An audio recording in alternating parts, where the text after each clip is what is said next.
Le mythe de la motivation. Et crois-moi, après ce podcast, tu ne voudras plus jamais être motivé. Salut, c'est Gladouane, je suis une ancienne de l'équipe de France d'athlétisme, multiple championne de France de triple saut, longueur, hauteur, heptathlon, médaillée d'or et d'argent au Liban à l'occasion des Jeux de la francophonie. Aujourd'hui, je suis coach et j'accompagne celles et ceux qui souhaitent réussir le passage de la carrière du sportif de niveau vers la vie d'après, en leur donnant accès, à travers un accompagnement individuel et personnalisé, à des outils et des stratégies efficaces pour créer la vie à laquelle ils aspirent. Chaque semaine, dans ce podcast, tu trouveras une réflexion, des conseils, des techniques, un partage d'expériences, mais aussi l'intervention d'experts pour t'aider à comprendre les changements qui s'opèrent dans ta vie et pour t'aider à créer une vie épanouissante. Et aujourd'hui, nous développons les solutions pour pallier à la motivation. C'est la partie 2 de l'épisode sur le mythe de la motivation. Donc si tu n'as pas écouté l'épisode précédent, je t'invite à le faire avant de poursuivre ton écoute ici. Alors, quelles sont les solutions concrètes pour avoir la vie à laquelle tu aspires? Pour Abraham Maslow, le célèbre psychologue américain humaniste, connu pour ses nombreux travaux sur la motivation, les motivations d'une personne résultent de la satisfaction de certains besoins qu'il classe en 5 niveaux. À la base, les besoins physiologiques, la faim, la soif. Ensuite, les besoins de sécurité et de protection, par exemple avoir un toit sur la tête. Puis le besoin d'appartenance, ce sont les besoins sociaux qui reflètent la volonté de faire partie d'un groupe ou d'une famille. L'estime de soi arrive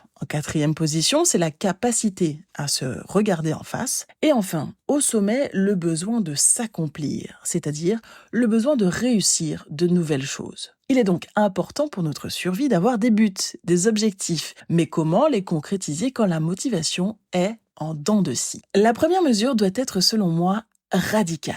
Oublie complètement la notion de motivation. Aujourd'hui, je vais te donner une batterie d'outils et de stratégies pour atteindre tous tes objectifs, quel que soit le domaine. Commence par prendre un cahier réservé uniquement à cette quête, à ton objectif. Note tout ce qui concerne ce projet, sans restriction, sans t'inquiéter des fautes, ça te permettra de tout garder et d'y retourner le moment venu. Les feuilles volantes, on le sait tous, on finit toujours par les perdre. On en trouve une là, le vent les emporte. La solution, c'est le cahier. Attention les perfectionnistes, je vous vois, le perfectionnisme n'est pas votre allié. Il vous empêche de passer à l'action. Le perfectionnisme, c'est plutôt décourageant. Car même avant de se lancer, on sait d'ores et déjà qu'il est impossible d'atteindre nos standards d'exigence. Et c'est logique de commettre des erreurs lorsque l'on débute. Alors sois indulgent. D'ailleurs, en fonction de ta quête, contacte toutes les personnes possibles qui ont réussi dans le domaine que tu convoites. Pose-leur des questions, n'hésite pas à profiter de leur expérience afin de gagner du temps.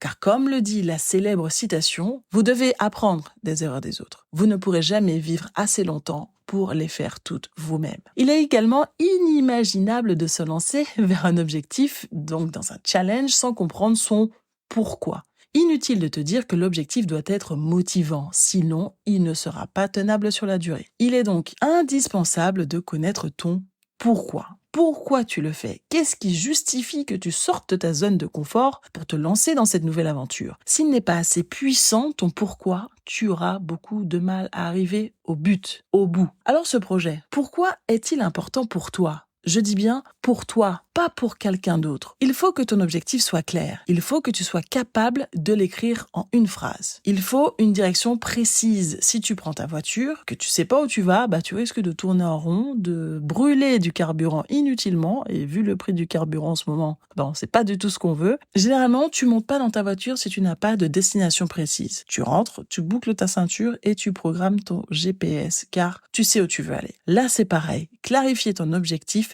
permet d'avoir ton GPS interne et de savoir vers où tu veux aller. Choisis des objectifs en accord avec tes contraintes, avec tes moyens du moment. Et quand je parle de moyens, je ne parle pas uniquement d'argent. Il est évident qu'un célibataire va avoir plus de temps qu'une jeune maman avec un ou plusieurs enfants en bas âge. Ou encore, vouloir partir, monter une entreprise à l'étranger alors que tu tiens à visiter régulièrement tes parents ou tes grands-parents, partir s'installer à l'étranger, à ce moment précis de ta vie, c'est peut-être pas la meilleure idée. Être honnête envers soi est évidemment le fil rouge de ton parcours. Un objectif sans plan, c'est un rêve, une utopie. Il faut s'organiser, planifier ta journée. Le top, c'est de le faire la veille. À ton réveil, tu sais exactement ce que tu dois faire. Avec le petit plus, c'est de noter en rappel pourquoi tu le fais. Il faut également avoir des attentes réalistes et trouver un rythme qui convient à ta régularité. Quelle est la manière la moins coûteuse en temps et en énergie pour arriver à mettre en place ton plan?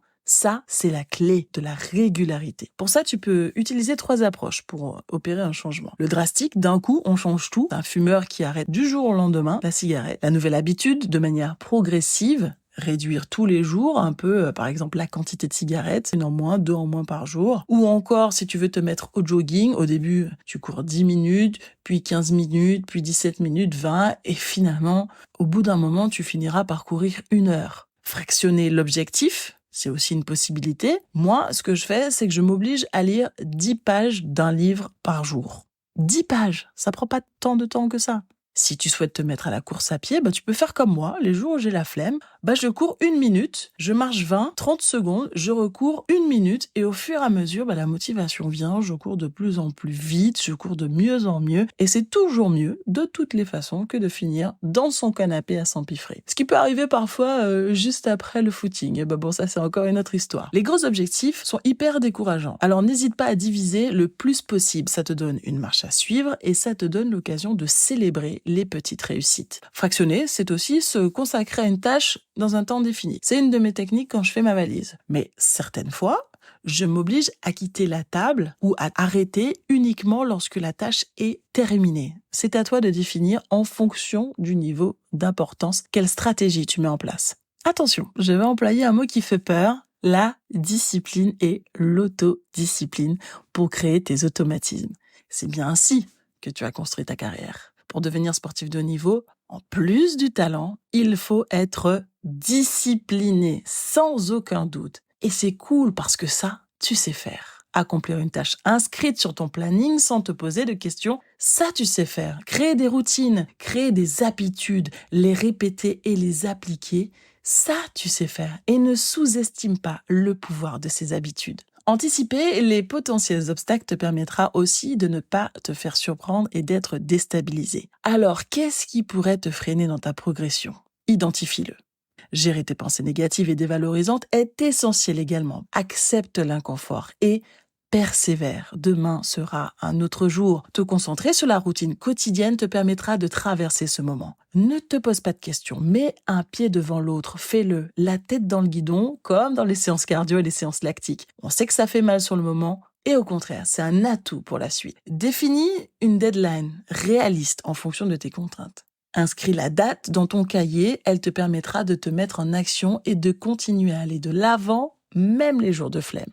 Il te faut également un environnement favorable, l'entourage et la communauté, bien sûr. Tu en connais l'importance maintenant, on en a parlé dans l'épisode numéro 8. Mais l'environnement, c'est aussi partout où tu poses tes yeux et tes oreilles.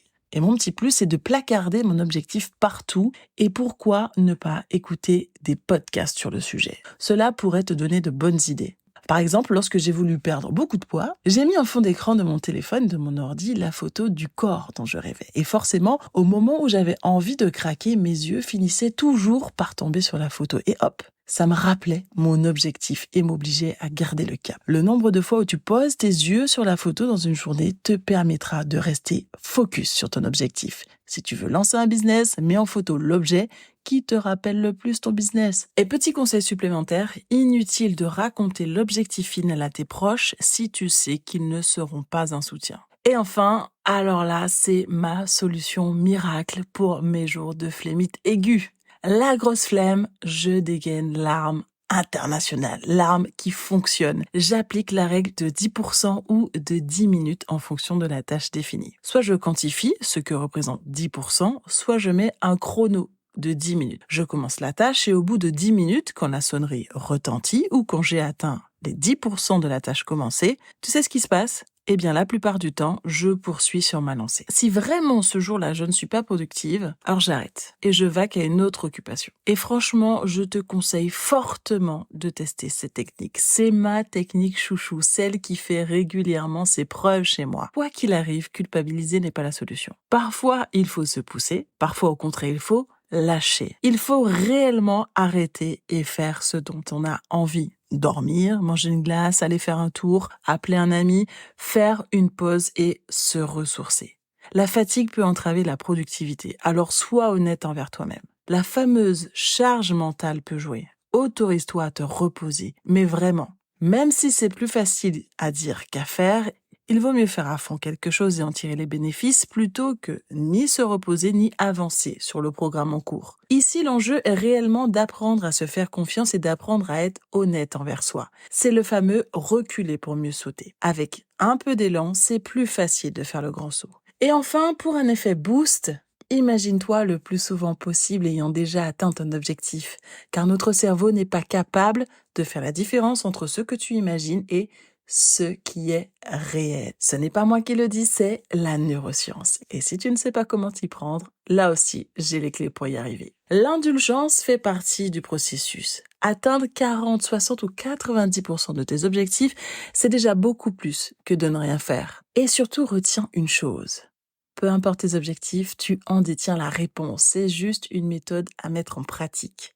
Si le sujet du jour te parle et que tu veux creuser encore, si tu veux partager ton expérience, si tu veux faire partie de mes teammates et si tu souhaites comprendre comment je peux t'aider, tu peux me contacter. L'appel découverte est totalement gratuit. N'oublie pas que la vie est un sport incroyable et que tant que la partie n'est pas terminée, rien n'est jamais perdu. Alors on se bat jusqu'au bout, jusqu'au gong, jusqu'au sifflet final, jusqu'à la ligne d'arrivée. Et si le podcast te plaît, n'oublie pas de t'abonner pour ne rien manquer. Allez, je te donne rendez-vous très vite pour un nouvel épisode de The Glad One Podcast.